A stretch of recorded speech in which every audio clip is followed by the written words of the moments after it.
Let's talk about reactive abuse. Reactive abuse is when the person who is in the victim position of receiving abuse finally snaps and responds in a counter-abusive way to the primary abuser, generally referred to in old kind of universal language as fighting fire with fire. So first, let's make sure that we've covered the fact that in that position, the reactive abuser is often very confused about what they're doing, why they're doing it, who the bad guy is, and further complicates them getting wound into the situation and disoriented about what's going on. And I want to be very careful to say very clearly that the reactive abuser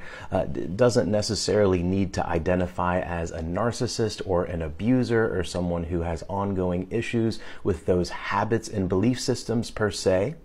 However, it's also important to consider some other parts of this as well. The first issue is in the short term, it's really not a sound strategic move. We're already operating with someone who is not treating us in good faith and is treating us abusively. So giving them any more grist for the mill, any more reasons to make it easier to be coercive and manipulative and use shame and fear and confusion to keep us on our heels, that we're really going to want to minimize doing that. So the more that we can stay very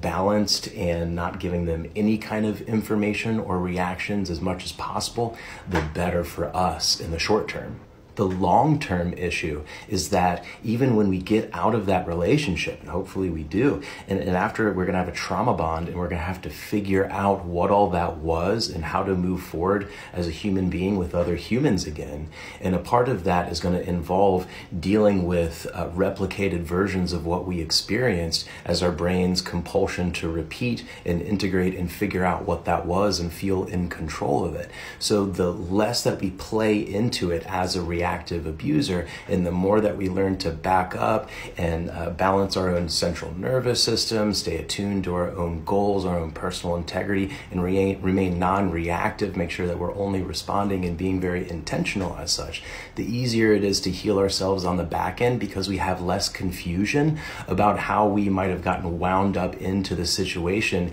even fighting fire with fire, and have some areas that are very confusing for us and linger even longer about the role that we played in that, in figuring out our own healing journey.